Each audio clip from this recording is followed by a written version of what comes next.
Winds news time, 8:59. AccuWeather. Got a couple of clouds out there, but don't be spooked by them. No precipitation coming today. Just a beautiful day. Mix of sun and clouds, low humidity, and high of 79. 67 right now. More people get their news from 1010 Winds than from any other radio station in the nation. Becca Williams, our service aide. Zach Newman at the editor's desk. I'm Brian Britton. That's the beep. Boop.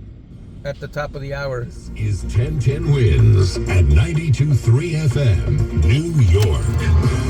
Good morning, 67 degrees. It is 9 o'clock on this Wednesday, August 23rd. I'm Susan Richard, and here's what's happening. A 3-year-old hospitalized with a gunshot wound following a police standoff with a suspect in Ridge, Long Island. We'll tell you what happened. A 5-year-old reported missing after her mom let an acquaintance take her to the park in Queens has been found safe. A Queens shelter now nearly full, protesting in Brooklyn, and plans for a new migrant facility on Staten Island. Our Glenn Schuck with the latest. Bedford residents still on edge from a bear attack. Today's the day Rudy Giuliani is expected to surrender in the Georgia election interference indictment.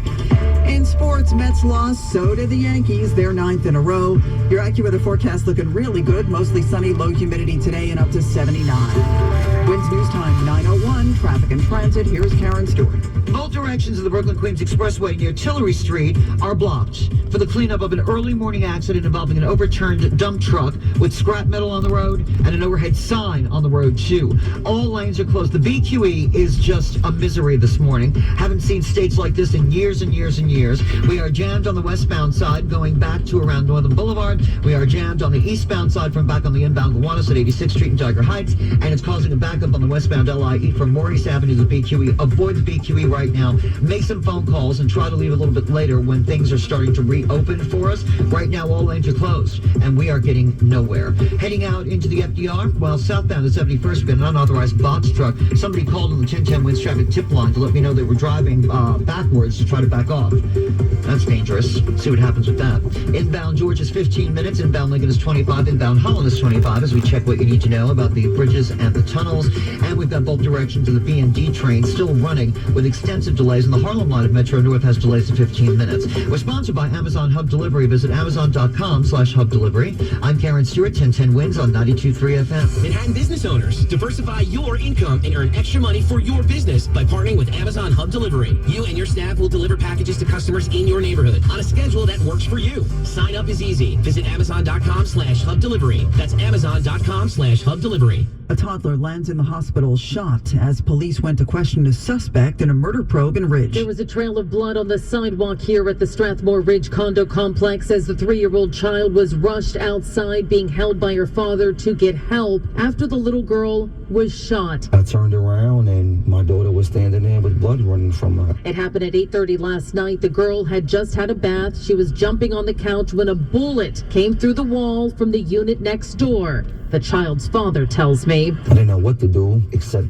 grab her and rush her out the house. She's a strong trooper. She stood there. The little girl named Lovely was hit in the liver. She underwent surgery and a blood transfusion and is in stable condition. This all began when detectives arrived to the next door unit to speak with Gary Jones, they say, about a murder in Central Islip. The 38-year-old instead started shooting. Jones is now deceased with a self-inflicted gunshot wound. The detectives were not injured. Sophia Hall, 1010 Winds on 92.3 FM in Ridge, Long Island. 2 teens were shot last night in separate incidents in Brooklyn. At around 10:15 in Bergen Beach, police say a 17-year-old girl was shot in the lower back. That was inside 1402 East 72nd. Then, just before midnight in Greenwood Heights, a 19-year-old man shot in the leg at 20th Street and 6th Avenue. Both victims are stable. So far, no arrest in either case. Still plenty of unanswered questions and a scare in Queens. This is where a 5-year-old was reported missing and was later found okay. Under arrest, the 75-year-old acquaintance that the girl's mother allowed to take her child to the park after they ran into him at the supermarket at around 9 Tuesday morning. When they didn't return by 1 in the afternoon, the mother sounded the alarm. Both were spotted at 4:30 at the Roosevelt Avenue 74th Street subway station. The girl was unharmed. The man was taken into custody. No word yet on charges. With 600 people arriving each day over the last week, the rush to house migrants is ramping up even more in New York City. News to report out of Queens, Brooklyn, and Staten Island. The state moving forward to build out and staff up Floyd Bennett Field in Brooklyn. As many as 2,500 single male asylum seekers could be sheltered there. Well, that led to protests by nearby residents last night, including Rose DiGiovanni, who spoke with CBS 2. Where are they going to stay? They're going to stay in hangars, in the aviator hangars, and do what? All day long. There's no plan. In the meantime, in Queens at the Creedmoor Psychiatric Center, tents up there. Nearly 1,000 cots have already been filled by migrants. On Staten Island, we've learned that the St. John Villa Academy, which is a private school, should be open up by the end of the week to house asylum seekers there as well. We'll learn more on all of this and what steps City Hall continues to take at a briefing here this afternoon. Glenn Schuck, 1010 Wins on 92.3 FM at City Hall. Mayor Adams touching on the migrant crisis during his 3-day trip to Israel, noting the influx of Ethiopian refugees there and saying he hopes the Biden administration will take its cue from Israel. And now I'm seeing the results of their ability to work and to incorporate themselves into society. And I believe that that should be a symbol to our country. And I'm hoping the White House does see the importance of allowing people the right to work. Well, today the mayor will meet with both Israel's president and opposition party leader. He'll also tour Israel's National Police Academy. We've got a very nice looking day. 68 degrees now. It's partly sunny. The humidity just 54%. The winds are northeast at 10. We're at 68. We're heading up to a mostly sunny 79 in Central Park.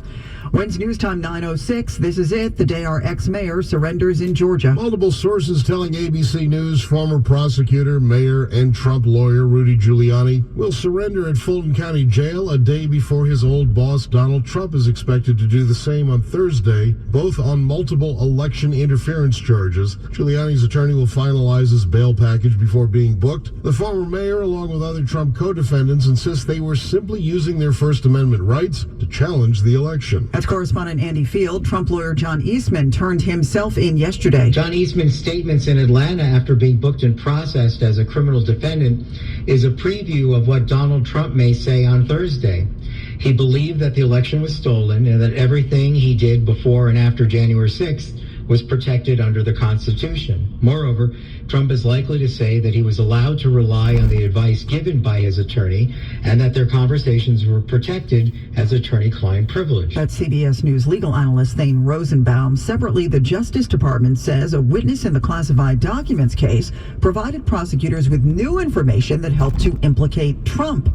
After telling a grand jury in March that he could not recall any conversations about security footage at the golf club, the head of IT at Mar-a-Lago was warned by prosecutors in July that he might be a target of the probe. Well, the DOJ says he then revised his testimony, which helped to form the basis of the revised indictment against Trump, as well as valet Walt Nauta and property manager Carlos de Oliveira. The first Republican presidential debate of the 2024 race is coming up tonight, but it will take place without Donald Trump. Florida Governor Ron DeSantis, he has been preparing for this moment for months now. Sources tell me that he's actually bracing for an onslaught of attacks because he's now in this number 2 place here. But don't underestimate former New Jersey Governor Chris Christie. Back in the 2016 Republican primary, he called out then candidate Marco Rubio on that stage. He has made it clear that he's willing to go after anyone and call out anyone. So things could certainly get really interesting. Rachel Scott reporting the debate coming up at 9 p.m. on Fox News. The city's Office of Emergency Management helping folks in Queens to be prepared for flooding. They're hosting a Flood Preparedness Day of Action. This is coming up today in Jackson Heights.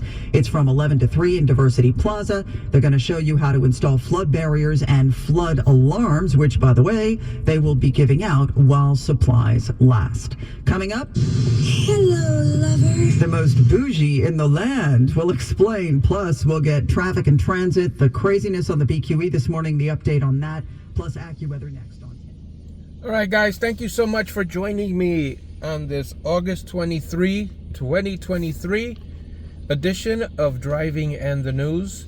If you just landed on my video and on my channel, this is a playlist that sole purpose is to record history for future generations, and we do that by listening to 1010 Wins in the New York Metropolitan area and documenting that for history. I understand this is not very exciting in terms of what YouTube videos provide, not very entertaining, but I feel it's necessary to document our history unfiltered, at least our local history here in the New York metropolitan area. All right, guys, thank you so much once again for your loyal viewership of this playlist and of these videos here, these driving in the news videos. And thank you very much, subscribers, for subscribing. Keep in mind that I will be going live on occasion. Sometimes I do it at the spur of the moment. So make sure you're subscribed. Make sure you hit that notification button so that you're notified when I do go live. There are going to be some videos that I'm going to be going live on either when I'm driving for the Fred Drives playlist, or for my Pride in Patterson playlist, or for my Fred Travels playlist. So make sure you're subscribed. All right, guys, have a great day and a great upcoming weekend here in a couple of days.